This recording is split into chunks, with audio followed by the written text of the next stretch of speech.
बिस्मिल्लाहिर्रहमानिर्रहीम। आज के नए टॉपिक के साथ जी हाजिर हूँ। और आज का टॉपिक जो है वो पिछले टॉपिक के साथ ही लिंक करता है।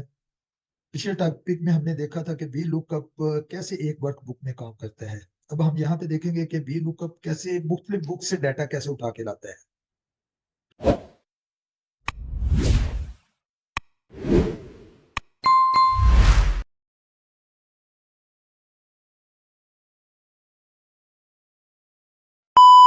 तो इसके लिए मैं वही डाटा मैंने सेलेक्ट किया हुआ है। मैं सिम नंबर वाली जो मिसिंग सिम नंबर का डाटा था वो ही शीटें हैं, वही सारा कुछ है।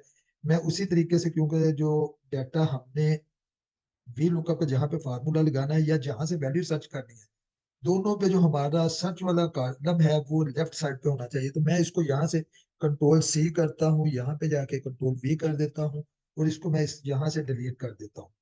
इससे क्या होगा, सिम आईडी मेरी लेफ्ट साइड पे आ गई। मैंने सिम नंबर सर्च करना है। सर्च कहाँ से करना है, मैंने सर्च करना है ये दूसरी वर्कबुक से। और यहाँ पे सिम आईडी ऑलरेडी ही मेरे जो है लेफ्ट साइड पे है। उसके अगेंस्ट ये सिम नंबर है, ये एप्लीकेशन नंबर है। ये दोनों चीजें मैं यहाँ से उठाना चाहता हूँ। तो इसके लिए मैं जाके वी लुकअप का फार्मूला यूज करता हूँ। यहाँ पे जाके मैं लिखता हूँ इक्वल वी लुकअप के साथ मैंने यहाँ पे लिखा आ रहा है कौन सी वैल्यू सर्च करनी है। मैं कहता हूँ इस वैल्यू को सर्च करना है। कहाँ से सर्च करनी है, साथ ही लिखा हुआ आ गया टेबल अरे। मैं साथ ही कहता हूँ जी मैंने ये दो दूसरी शीट है, मैंने यहाँ से वैल्यू सर्च करनी है। अब यहाँ पे मैं डाटा जब सिलेक्ट कर लेता हूँ, सिलेक्ट करने के बाद एक चीज आपको मैं बताना चाहूंगा जो अहम है कि ये देखे, ये खुद ब खुद ही एब्सोल्यूट रेफरेंस आ गया। इसका मतलब ये है कि अगर हम एक वर्कबुक में काम करेंगे हमें एब्सोल्यूट रेफरेंस खुद ऐड करना पड़ेगा। और उसका तरीकेकार ये है कि F4 प्लस करेंगे तो वो एब्सोल्यूट रेफरेंस में बदल जाएगा।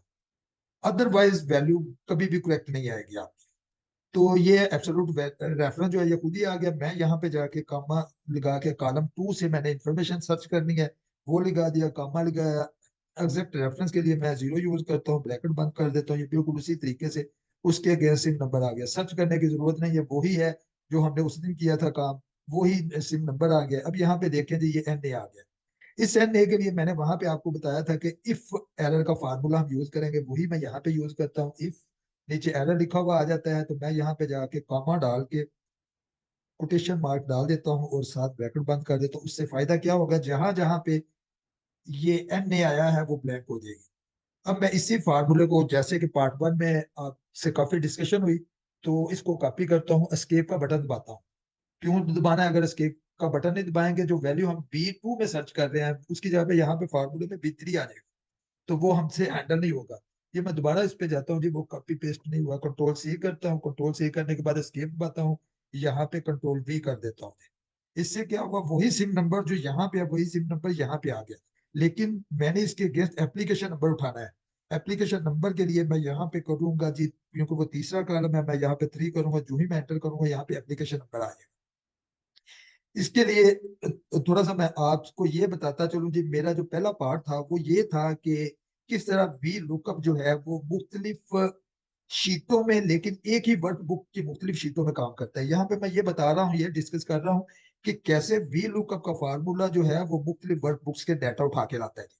अब ये आ गया मेरा एप्लीकेशन नंबर। यहाँ पे एप्लीकेशन नंबर, इस एप्लीकेशन नंबर के अगेंस्ट बाकी इंफॉर्मेशन जो है वो मेरी मास्टर डाटा में पड़ी हुई है।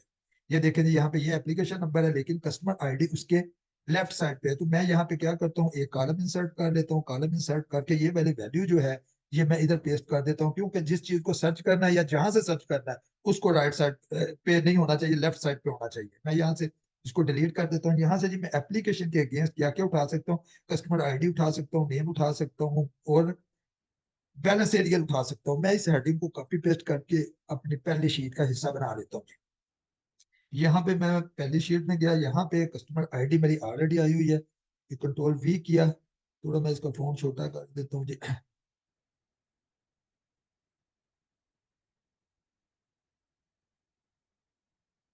ये मेरे अगले कॉलम आ गए जी। अब मैंने यहाँ पे वी लुकअप का फार्मूला लगाना है, इक्वल वी लुक लिखेंगे जी। वी लुकअप किसको सर्च करना है, हमने इस एप्लीकेशन नंबर को सर्च करना है। कॉमा लगाएंगे, कहाँ से सर्च करना है जी, ये हमारी तीसरी शीट से सर्च हमने करना है। ये एप्लीकेशन नंबर आ गया, शिफ्ट दबाएंगे, कंट्रोल दबाएंगे, राइट की दबाएंगे तो आखिर तक ये सिलेक्ट हो जाएगा, ये आखिर तक सिलेक्ट हो गया। अब यहाँ पे आप देखें जी, हमारी कस्टमर आईडी सेकंड कॉलम में है उसके बाद नेम जो है वो थर्ड कॉलम में है, जो हमारा एरियल है वो फोर्थ कॉलम में है। हमने यही जाके वहां पे कॉलम चेंज करने हैं, वहां पे कॉलम चेंज करके हमारा खुद ब खुद वैल्यू जो है वहां से मास्टर शीट से वो जो है हमारी मेन शीट में जो हम बना रहे हैं वहां पे डाटा इंसर्ट हो जाएगा।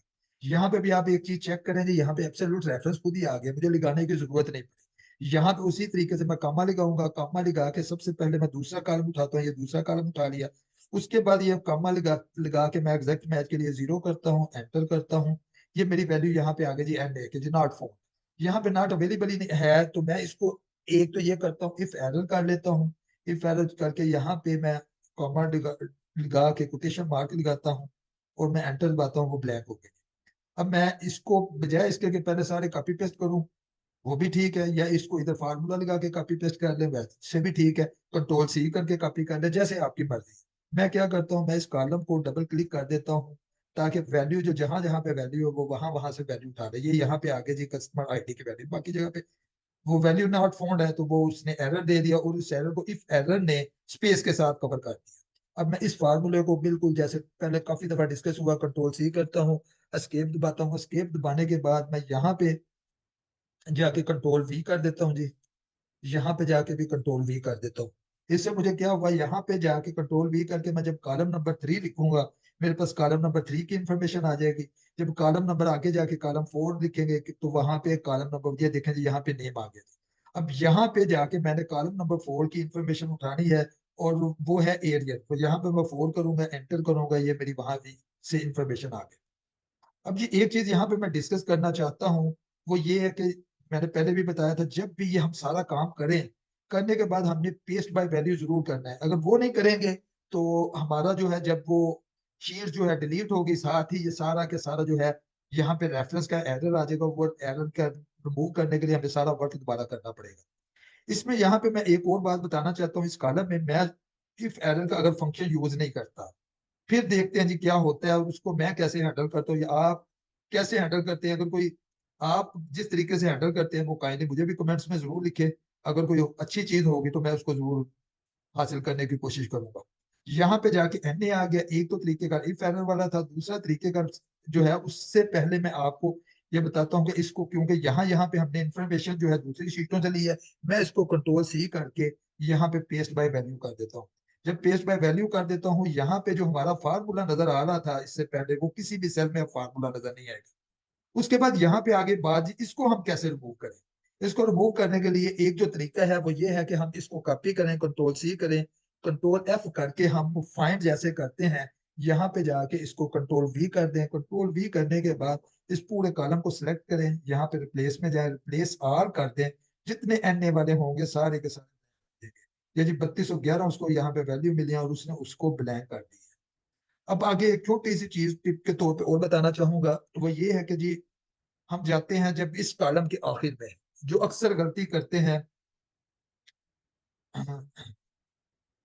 ये कहीं जी फार्मूला पूरा नहीं लगा, लगा होगा ठीक है। अब यहाँ पे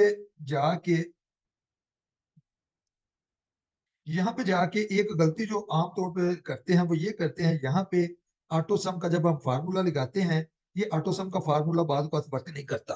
तो हम क्या करते हैं, हम यहाँ पे ये लिख लेते हैं, सपोज ये मैंने 6 लिखा है, ये किसी भी जगह पे 6 अगर आ जाता है, तो मैं यहाँ पे जाके ऑटो सम का जब फार्मूला लगाऊंगा, ये मैं ऑटो सम का फार्मूला लगा लूँ, ये इतना डाटा सेलेक्ट करेगा। अब इसके लिए सम टाइम ये होता है कि जी हम डाटा ऊपर वाले को 10 कॉलम, 10 रो या 15 रो या 50 रो हम छोड़ के वो फिगर को प्लस कर देते हैं। जब फिगर को प्लस करते हैं तो वो एग्जैक्ट रिजल्ट नहीं देता। इसके लिए हम यहाँ पे जाके इसका जो कहाँ से ये शुरू हो रहा है, ये G2 से शुरू हो रहा है कॉलम, जहां से लेके हमने ये लास्ट रो तक जो है, हमने G2 से लेके लास्ट रो तक हमने सम करना है। अब ये अगर सम वाला फार्मूला देखे तो ये काफी आज तक आपको नजर आ रहा है, ये क्लियर है। अब एंटर का बटन दबाएं, अब क्या हुआ है, ऊपर से लेके नीचे तक जितनी वैल्यू है वो सारी की सारी प्लस हो गई। इसमें ऐसा कोई ऐसा इशू नहीं है। इशू सिर्फ यही है कि फार्मूला जब भी आपने लगाना है, आपने कोशिश ये करनी है कि जितनी रो में हमारा डाटा पड़ा हुआ है वो सारी की सारी रो इसमें सिलेक्ट हो। ये तो था जी मेरा वी लुकअप का दूसरा पार्ट। मेरी रिक्वेस्ट ये है कि अगर आपने पहला पार्ट नहीं देखा, तो बहुत सारी चीजें ऐसी हैं जो मैंने पहले पार्ट में क्लियर की हुई है। आपसे रिक्वेस्ट ये है कि आप पहले पहला पार्ट देख लें, तो वो ज्यादा बेहतर होगा। तो इसी के साथ मैं आपसे इजाजत चाहता हूँ। अल्लाह हाफिज। अस्सलाम वालेकुम रहमतुल्लाह।